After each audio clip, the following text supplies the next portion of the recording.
नमस्कार, मैं हूं उपेंद्र यादव और हम सवालों की हिफाजत करते हैं, जवाबों की नहीं। आज फिर हम एक फैसले की बात कर रहे हैं, एक फैसला जो किसी डिग्री के बारे में है। हाँ, वही डिग्री जिसकी चर्चा संसद से लेकर सड़क तक है और ट्विटर से लेकर थानों तक होती रही है। लेकिन दिल्ली हाईकोर्ट ने अब इस चर्चा पर एक तरह से विराम लगा दिया है, या यूं कहूं एक कानूनी फुल स्टॉप लगा दिया है। दिल्ली हाईकोर्ट ने कहा है कि प्रधानमंत्री नरेंद्र मोदी की बीए की डिग्री निजी जानकारी है, उसे सार्वजनिक करने की जरूरत नहीं है। यानी अब डिग्री देखना हो तो आईने में खुद को देखिए और सोचिए आपने किसको वोट दिया था। यह मामला नया नहीं है, इसकी जड़ें 2016 से निकलती हैं, जब नीरज नाम के एक व्यक्ति ने आरटीआई के तहत दिल्ली यूनिवर्सिटी से एक बेहद सीधा साधा सवाल किया। 1978 में बीए पास करने वाले छात्रों का रिकॉर्ड दिखाएं। अब इसमें कोई नाम नहीं लिया गया, कोई विशेष आग्रह नहीं किया गया, लेकिन फिर भी मामला इस कदर पेचीदा हो गया कि दिल्ली हाईकोर्ट को 175 पन्नों का आदेश लिखना पड़ा। जी हाँ, डिग्री एक पेज की और फैसला 175 पन्नों का। जिन दिनों देश में डिग्रियों का सम्मान इतना था कि लोग शादी के लिए भी बीए एमए की मांग करते थे, उसी जमाने की बात हो रही है। लेकिन अब डिग्रियों पर सवाल पूछना मानहानि बन जाता है और जानकारी मांगना गोपनीयता का उल्लंघन। दिल्ली विश्वविद्यालय की दलील थी कि ये जानकारी वो फिड्यूशरी कैपेसिटी में रखते हैं। अब आप पूछेंगे कि ये क्या होता है? इसका सीधा सा मतलब है कि इसकी जानकारी किसी के भरोसे के तहत रखा गया है, यानी भरोसा इतना पक्का है कि वो आरटीआई से भी बड़ा हो गया है।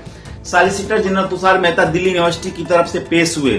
उन्होंने कोर्ट में कहा है कि डिग्री है लेकिन दिखाना नहीं चाहते, पब्लिक को नहीं, कोर्ट को। हाँ, अब ये भी एक दिलचस्प फर्क है।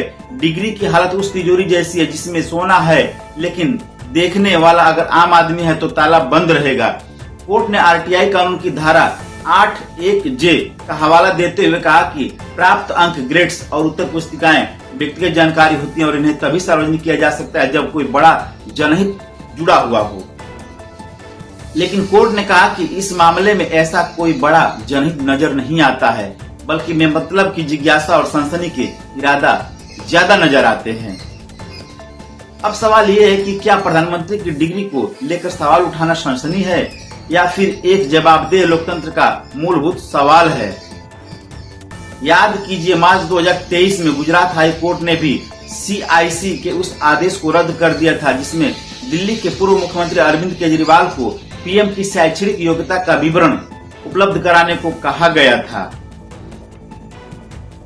दिल्ली हाईकोर्ट ने अपने फैसले में गुजरात हाईकोर्ट के इस आदेश का भी जिक्र किया और एक तरह से दोनों कोर्ट की राय एक जैसी रही। डिग्री सार्वजनिक जानकारी नहीं है। कोर्ट ने यह भी कहा कि अगर इस मामले में सूचना दी जाती है तो सरकारी कर्मचारियों और अधिकारियों को भी निजी जानकारी मांगने का सिलसिला शुरू हो सकता है, जिससे आरटीआई का मूल उद्देश्य भटक जाएगा। अब आप सोचिए, जिस देश में नौकरी के लिए आवेदन देते हो तो अभ्यर्थी को अपनी पूरी डिग्री की कॉपी लगानी होती है, उस देश का प्रधानमंत्री कहे कि मेरा मार्क्स पूछना गैर कानूनी है।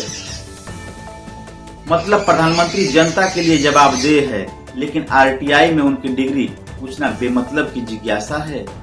क्या आपने कभी सुना है कि किसी छात्र ने अपने प्रिंसिपल से पूछा हो, सर आपने पढ़ाई कहाँ से की और कितना की, और जवाब मिला हो तो तुम्हें इससे क्या लेना देना, चुप रहो। आरटीआई कानून लाया गया था ताकि सरकारी कामकाज में पारदर्शिता आ सके, लेकिन अब उसकी सीमाएं तय की जा रही हैं, और वो भी अदालतों द्वारा, जिन्हें हम लोकतंत्र का अंतिम प्रहरी मानते हैं। दिलचस्प ये भी है कि जब चुनाव आते हैं तो नेता खुद कहते हैं मैंने चाय बेची, झोला उठाया है, ट्रेन में सफर किया है, लेकिन जब डिग्री दिखाने की बात आती है तो अचानक सब कुछ गोपनीय हो जाता है। आरटीआई अब सवाल पूछने का माध्यम नहीं रहा, बल्कि कोर्ट की अनुमति से चुनिंदा जवाब पाने का सिस्टम बन गया है। आज की तारीख में ये पूछना कि प्रधानमंत्री ने बीए किया है या नहीं केवल एक अकादमिक जिज्ञासा नहीं है, एक लोकतांत्रिक मूल्य है। क्योंकि जब एक आम नागरिक अपने बच्चे को डिग्री के लिए करोड़ों रुपए खर्च करता है, जब छात्र 4 साल लाइन में लगकर रिजल्ट का इंतजार करते हैं, तो वो ये जानने का हक रखते हैं कि देश का सबसे बड़ा पद संभालने वाला व्यक्ति भी उन्हीं मानकों पर खरा उतरा या नहीं। लेकिन फिलहाल अदालत ने यह साफ कर दिया है कि डिग्री मांगना अब सार्वजनिक हित नहीं है, बल्कि शो ऑफ सनसनी माना जाएगा। मैं उपेंद्र यादव, और ये थी एक डिग्री की कहानी जो सवाल पूछने वालों की कम अक्लमंदी, न दिखाने वालों की सावधानी का सबूत है। देश में डिग्रियों का नहीं, विश्वास का संकट है।